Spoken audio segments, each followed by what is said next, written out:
Muy bien, bueno,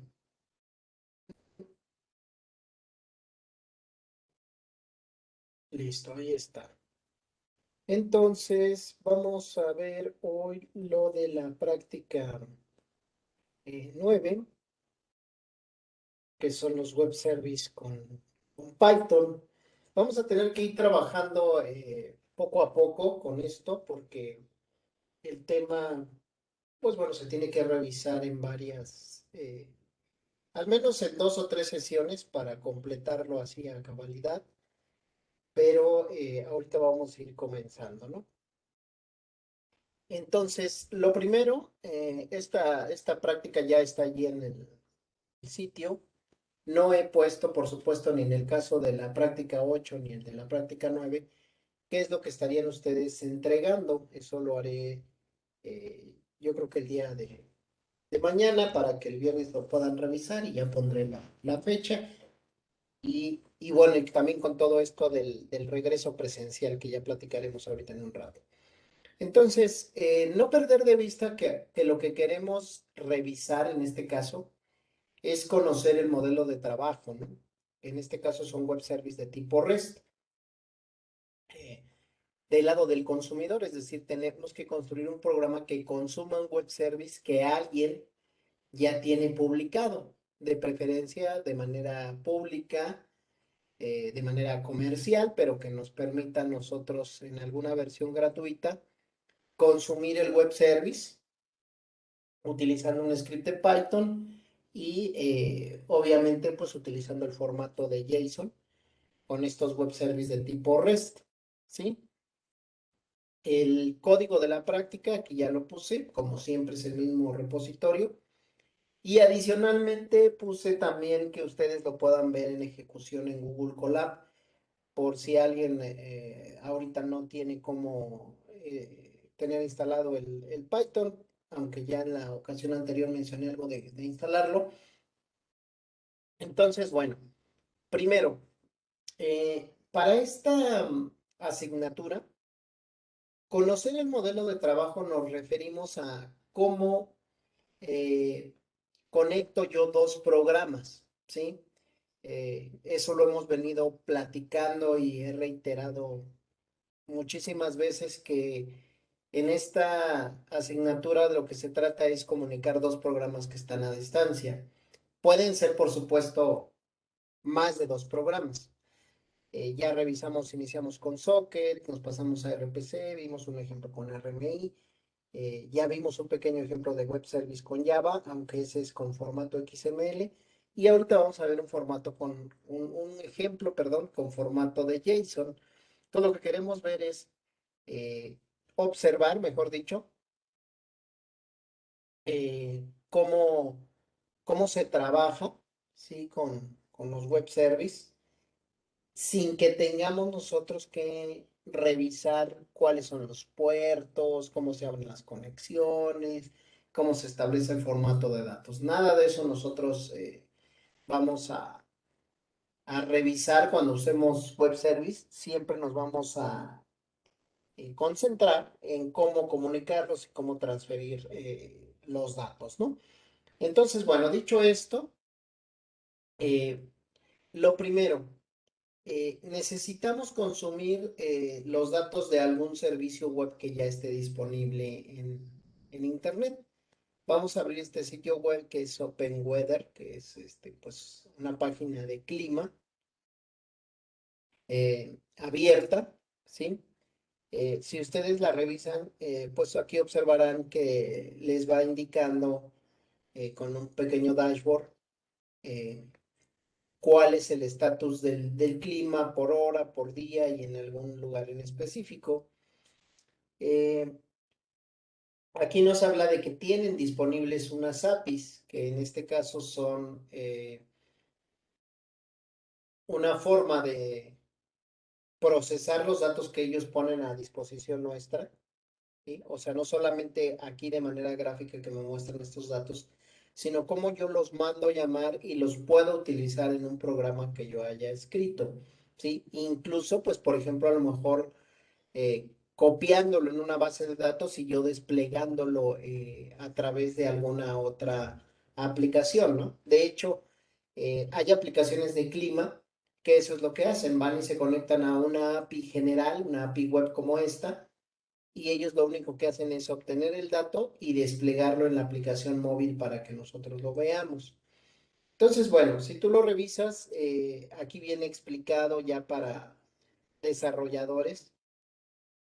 Esto es lo que yo tendría que hacer si me dedico a desarrollar web service. Revisar cómo me puedo conectar con ellos, eh, qué otra cosa hay. Miren, por ejemplo, aquí tú ves, dice que hay analítica para agricultura, pero ahorita entonces nos vamos a concentrar en revisar cómo está la API, ¿sí? Entonces puedo venir aquí a la sección de la API, aquí en el menú principal. Como ves, aquí te pide que te registres, ¿sí? De manera gratuita, ¿no? E incluso si tú lo ves, aquí te dice, ok, aquí hay una API Doc y aquí está la suscripción, ¿sí? Aquí te dice que pues está de manera gratuita, ¿sí? Sí. Eh, ¿Qué cosas son interesantes? Pues los formatos que te ofrecen los datos JSON, XML y HTML, ¿sí? Por supuesto, aquí lo que te indican es que se recupera y podemos procesar los datos de clima, ¿sí? Entonces, lo primero pues es hacer por supuesto una suscripción, ¿sí? Ya cuando entramos aquí pues ya vienen los precios, nosotros nos vamos a ir por la gratuita y aquí tú vas a obtener la clave que vamos a necesitar, ¿no? Necesitas una API key para hacer la llamada desde tu programa, desde el programa de Python, hacer la llamada a este sitio web. Yo en el ejemplo que puse en GitHub, eh, pues estoy utilizando mi API, ¿no? Gratuita. Por supuesto, si todos utilizan ese ejemplo y lo están ejecute y ejecute, pues lo que va a pasar es que va a dejar de operar porque dice que son 60 llamadas por minuto. Digo, a lo mejor ahorita en la sesión, si tú lo corres 2 o 3 veces, somos alrededor de 15 en la sesión, 20, pues a lo mejor no hay mucho problema. Y bueno, pues aquí ya después viene la parte de los precios, la parte del negocio. Entonces, lo que vas a tener que hacer es registrarte, ¿sí? Cuando tú le das aquí Get API Key, pues vas a tener que crear tu cuenta, seguir los pasos de la cuenta que te está indicando. Me regreso, esto ya lo comenté ahorita. Yo, por supuesto, ya me suscribí. Si tú deseas revisar la API, lo puedes hacer. Aquí viene el API Doc. Y aquí te indica, ¿no? Cómo haces una llamada, ¿no? Te dice, ah, bueno, mira, pues tienes que poner toda esta línea vía un HTTPS y aquí vas a colocar las coordenadas y por supuesto tu API key. Aquí viene descrito eh, cada parámetro de la API, ¿no? Que te dice aquí, ah, ok, mira, tenemos latitud. Entonces aquí te dice, ah, latitud y longitud, ¿qué son? Ah, pues es parámetro requerido, ¿no? Coordenadas geográficas. API ID, tu API key, ¿no? Una forma, digo, perdón, tu clave que obtienes al registrarte. El modo dice que es opcional, ¿no? Que aquí tú puedes decir, oye, quiero que me des la respuesta en XML o en HTML.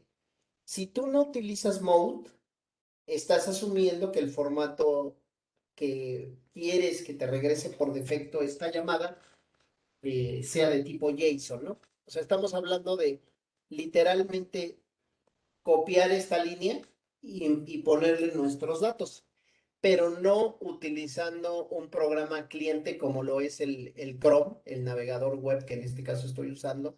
Podría copiar simplemente esta línea, pegarla y ver la respuesta que me va a dar. De hecho, me puedo ir adelantando a eso. Voy a copiarlo aquí para nada más para continuar con mi explicación. Eh, Podría simplemente copiar la API y pues bien, vean ustedes, ¿no? Que ya me regresa en formato JSON el resultado. Aquí estoy utilizando el programa cliente, por supuesto, eh, en este caso, Chrome, pero yo necesito utilizar mi propio programa, ¿no? Estaba en aquí, ok. Entonces, bueno, ¿hasta aquí hay alguna pregunta o comentario, chicos? Todo bien, profe. No, profe. ¿Si me escuchan, chicos? ¿Chicas? Sí, sí, profe. Sí, profe. Caray, creo que el que no lo soy yo. A ver.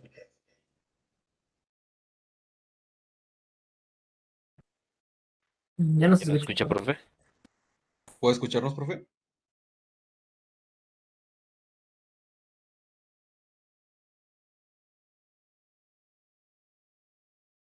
Ya creo que ahí ya los escucho. Ya me escuchan, ¿verdad? Sí, profe. Sí, Sí. es que como tengo dos sesiones abiertas, de repente se canceló una y luego la otra, pero bueno. Entonces, ¿no hay dudas o preguntas? Hasta aquí. No, profe, todo bien. Ok. Entonces vamos aquí en este punto, que ya expliqué hasta aquí, hasta la figura 2. Si yo veo el ejemplo, bueno, ya descargándolo de GitHub, ustedes lo que van a ver es este código, ¿sí?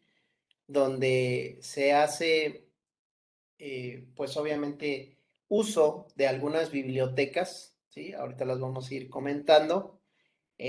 Nosotros también definimos, en este caso, una serie de elementos para escribir el clima. Como está en inglés, lo que hacemos es una eh, pareja de clave valor para que tengamos la traducción, ¿sí? Y luego después aquí utilizamos la URL y utilizamos esta función de djson y la imprimimos, ¿no? Eh, Tengo dos opciones. Primero quiero ahorita mostrar la ejecución y enseguida iremos explicando cada uno de estos detalles, ¿no? Entonces, este archivo yo ya lo tengo aquí en la computadora, que se llama Web Service clima.py, ¿sí? Es este mismo script de Python que les estoy mostrando. Le doy Enter y como ven aquí me regresa eh, estos valores para lo que yo acabo de colocar aquí en esta llamada donde puse mi ID, las unidades y por supuesto aquí el parámetro, ¿no? Nada más estamos mostrando un ejemplo de la llamada, no estamos ahorita parametrizando para un lugar en específico, simplemente le decimos, vamos a probar que me está regresando una coordenada y que me está diciendo que en este caso está despejado.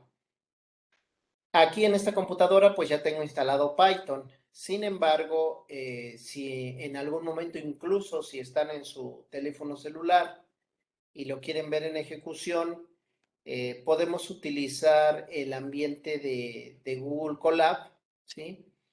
Ya les puse ahí la URL.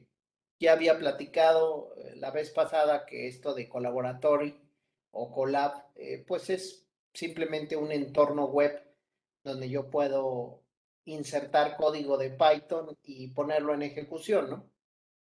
Este código es exactamente el mismo que tengo aquí de manera local, ¿sí? Nada más que aquí lo tengo en la interfaz de Google Colab, ¿sí? Es muy simple lo que tienes que hacer porque puedes aquí, por ejemplo, decir, bueno, pues voy a crear un nuevo bloc de notas, aquí en nuevo, y aquí simple y sencillamente lo que harías sería pegar, por ejemplo, yo digo, bueno, vamos a copiar todo el código que está aquí. Lo copiamos, lo pegamos y si ves aquí aparece del lado izquierdo el botoncito de play y podemos ponerlo en ejecución. Ahí empieza a ejecutarse, aquí te dice conectando, inicializando y listo, ¿no? Si observas, ya me dio el mismo resultado que tenemos aquí en la consola de manera local, pero y aquí lo estoy haciendo en web.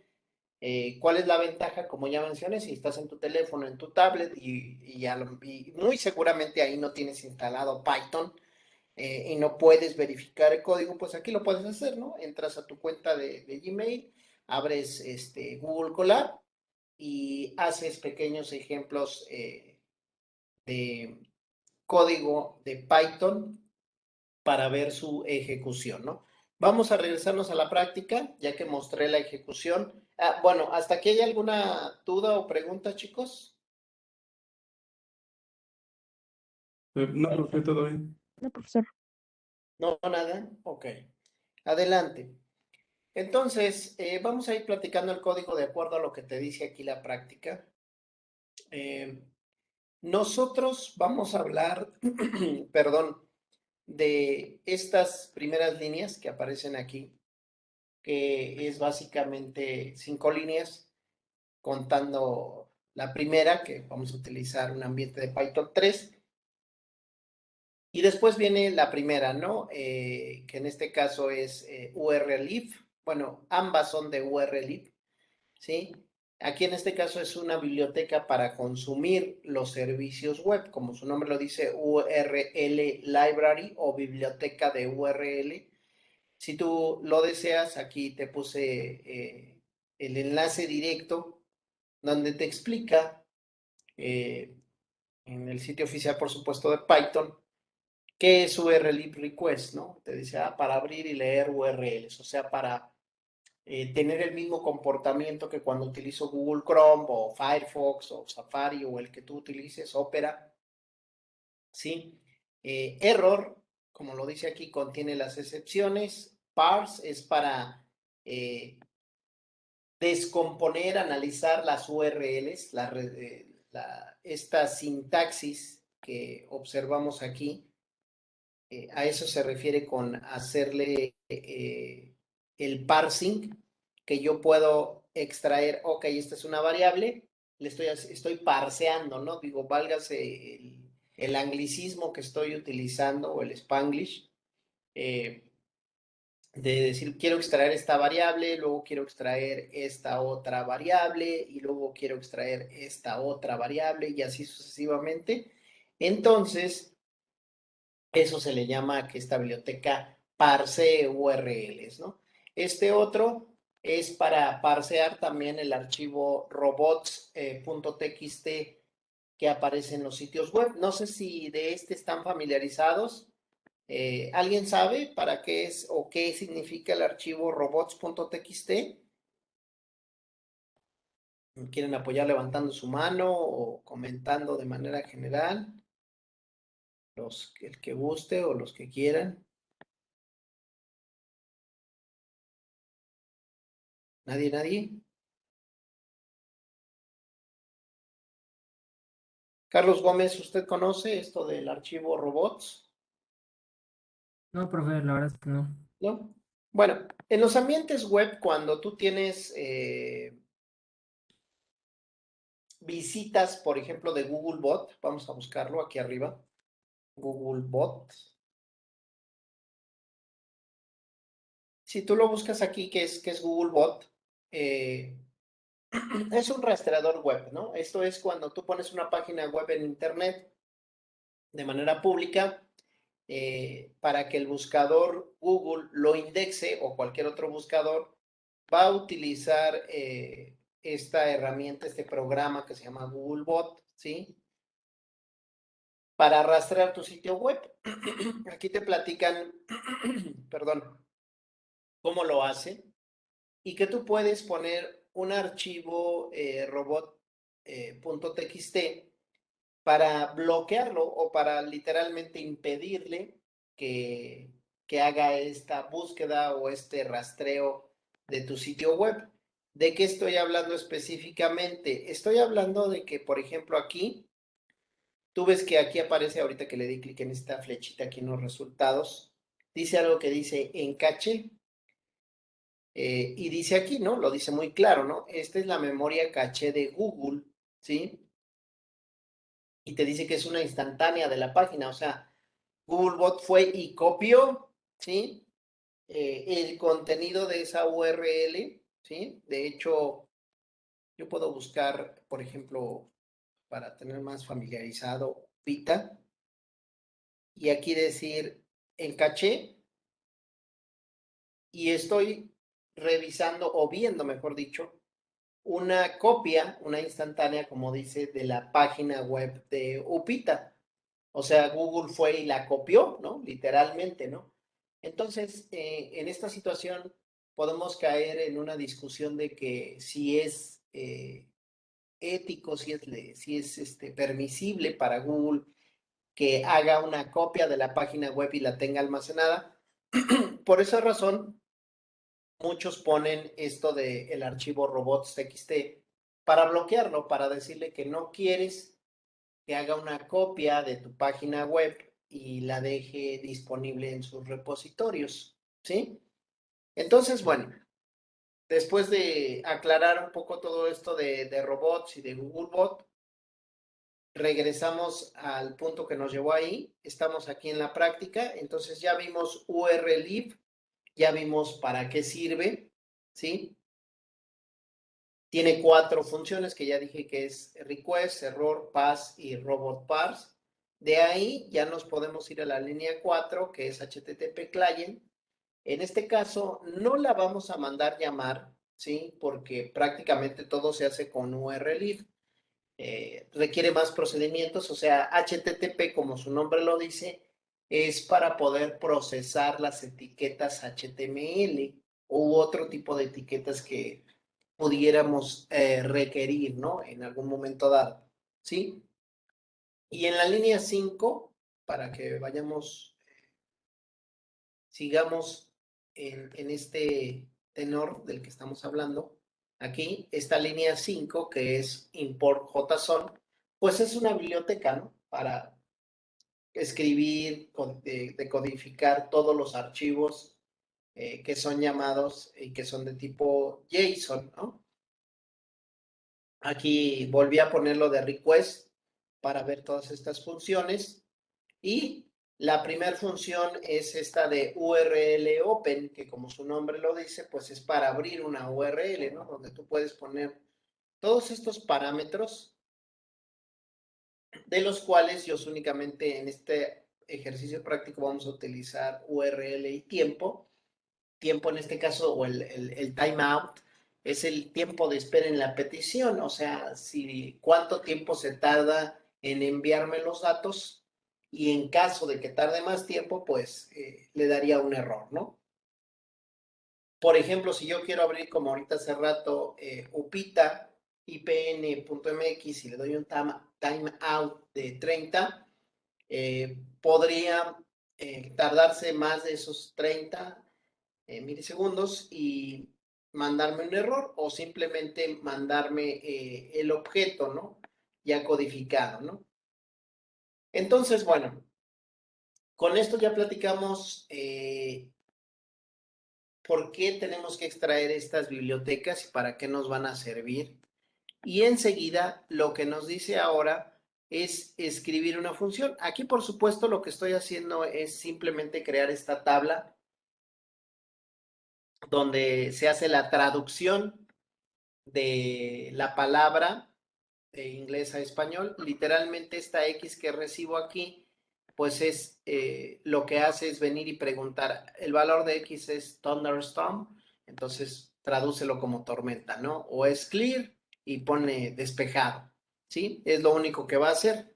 Por eso aquí dice return clima, ¿no?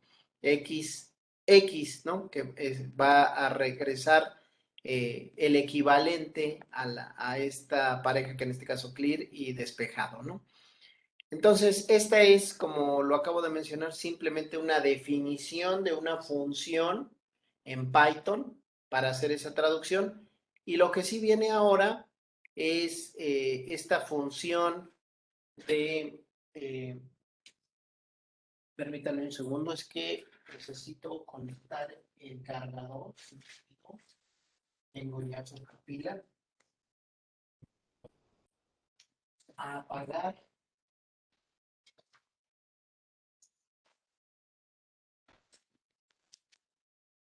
Listo, ya. Muy bien.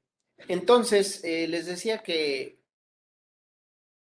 lo que realmente es el código del programa, podríamos ignorar de la 6 a la 15 estas líneas porque únicamente son para hacer traducción al español. Podríamos dejarlas tal cual en inglés, ¿no? ¿Sí? Entonces aquí sí me dice, vamos a definir primero la URL que quieres llamar. ¿Qué es lo que estamos haciendo? Copiar, mejor dicho, enviar, como les había dicho hace un rato, mi ID, dejar estos parámetros, ¿sí? Y enseguida, como ves aquí, te dice, ok, vamos a hacer una solicitud, vamos a abrir esta URL que has puesto aquí, que es esta, con un timeout de 30, y la respuesta, que va a ser un archivo JSON, ¿sí? Como ya lo observamos hace un rato, cuando yo puse aquí esta línea, pues me regresa este archivo en formato JSON, ¿sí? Y enseguida voy a utilizar este objeto, esta variable de JSON, que como su nombre aquí lo dice, voy a utilizar de la biblioteca, ¿sí? Una función que se llama loads, ¿sí? Que lo que hace es leer el archivo que me acaba de regresar URL-lib, o sea, este archivo, ¿sí? Este formato lo estoy recibiendo y lo leo aquí y posteriormente lo paso a una variable que en este caso lo que hace es trabajar con, vamos a llamarlo así, un conjunto de, como una tabla, podría ser, es definido como un arreglo, pero más en nuestro caso yo siempre lo he asociado más como una tabla o como una matriz, donde si ustedes ven aquí dice imprime la coordenada, la longitud y aquí en este caso la de clima, ¿sí? Que es precisamente lo que observamos cuando lo ejecutamos. Es esto, este print y este otro print son estos que están apareciendo aquí, ¿sí? Donde pusimos pues la coordenada y en este caso el clima, ¿sí? Y por supuesto, si hay algún error, pues vamos a indicarle que hubo un error al consultar los datos, ya sea que no estuvo disponible, que el sitio no me arrojó lo que yo esperaba, etcétera, ¿no? Entonces, ya vimos de esta manera un ejemplo muy simple donde, como puedes observar, aquí todo lo que tiene que ver con la conectividad, con el puerto, el protocolo, la gestión de la conexión, ya no se hace nada de eso. Todo está más bien enfocado en procesar la información que envío o que recibo desde la web. Este es un programa cliente, este que acabamos de ver, ¿no? Este que dice Web Service Clima, es un programa cliente. La pregunta sería ahora, entonces, con este programa cliente, si lo voy modificando, ¿puedo conectarme con otras APIs? Sí, porque aquí ya tienes las llamadas. Obviamente, en lo que hay que trabajar es en esta parte de definir qué vas a recibir, ¿no? En este caso, y qué vas a guardar en cada objeto para que tú lo puedas ir, pues ahora sí que parseando, ese es el término que se ha adoptado, hacer el parsing. En español, pues les digo, sería algo así como analizar el archivo, descomponer el archivo, revisar el archivo. No sé en español cuál pudiera ser el mejor término. También me ha ganado pues la práctica o la jerga computacional de decir, estamos parseando el archivo, ¿no? Entonces, ¿qué seguiría ahora? Bueno, como segunda parte, vamos a tener que ver, ok, no me gusta verlo aquí, el cliente web en consola. ¿Cómo lo puedo ver el cliente web? El cliente, mejor dicho, pero en web, sin que me digas, pues copia aquí y ahí está, ¿no? Ya lo estás viendo en web, sí, pero si yo quiero verlo en web, eso va a ser una segunda parte. Vamos a tener que instalar un software como el de Champ, ¿sí? Este software que tiene ya, por supuesto, un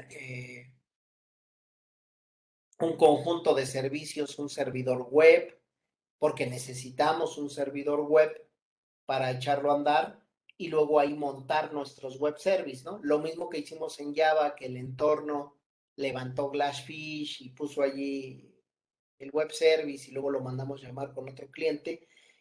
Aquí va a ser exactamente lo mismo. Para que vayan teniendo una idea, básicamente lo que tendríamos es algo como esto, ¿sí? Yo puedo tener un archivo index.html que le pongo ejecutando un Python script, ¿no? Utilizo esta instrucción echo, que es básicamente abrir la terminal y ejecutar Python script.py, ¿sí? Que en este caso, en lugar de ponerle aquí script, yo le tendría que poner web service clima, ¿sí? Por supuesto, aquí le tendría que poner Python 3. Y esto, al abrir este archivo index.html en un servidor como Apache, ahorita en esta máquina no tengo levantado un servidor Apache, si no se los mostraría, pero en la siguiente sesión lo vamos a mostrar. Entonces, tú, al abrir el archivo index.html, que ya esté, por supuesto, en un directorio público del servidor web Apache, porque el servidor web Apache es el que entiende PHP, como ves aquí esta etiqueta PHP es la que le dice, ok, vamos a ejecutar, perdón, mejor dicho, aquí, vamos a ejecutar un código de PHP. Entonces el Apache, el servidor web Apache es el que entiende el lenguaje PHP y por eso puede ejecutarlo. Entonces lo que veríamos, por supuesto aquí me falta poner qué hay en el script de Python. El script de Python, por ejemplo, aquí yo nada más puse unas variables, un valor de A, un valor de B, e imprimirlo, ¿sí? Y lo que veríamos como respuesta, si yo ya le quiero poner algunos valores, tendría que pasarle aquí el parámetro 1, aquí el parámetro 2, ¿sí? Y lo que vería como resultado, ¿sí? Sería la ejecución, pero ya en una página web de este resultado, ¿sí? Eso lo vamos a ver en la siguiente sesión. Ya yo mostrarles este pequeño ejemplo, usar el que estamos ahorita mostrando para este web service de clima y entonces ya empezar a verlo en una página web y ya entonces ahora sí poder ir haciendo más ejercicios donde tú mandes llamar web services eh, que están de manera pública y que los muestres tú en tu página web. Una vez que hayamos hecho esto, lo que seguirá ahora será ser el equivalente al web service servidor de Python. Este es un web service client de Python. Necesito el web service servidor para ya verlo en acción y luego podría entonces pensar en hacerlo un web service también que en lugar de que dé JSON o aquí como este caso que da XML, entonces invocarlo, o mejor dicho, invocar mi web service de Java y ya estaría viendo un primer ejemplo donde tendría un programa Java y un programa Python que fueron escritos con diferentes propósitos, en diferentes tiempos, pero que se pueden conectar gracias a la tecnología de los web services, ¿sí? Hasta aquí, ¿alguna pregunta, chicos? ¿Duda? ¿Comentario? No, profe, todo No, bien. profe. ¿No? Ok. Bueno, hasta aquí sería la parte de la explicación de este pequeño ejercicio. Por supuesto, ya cuando dé la segunda parte pondré el ejercicio junto con lo de la práctica 8, que ya será lo que tendrán que entregar en una fecha determinada. Entonces, ahorita voy a detener ya la grabación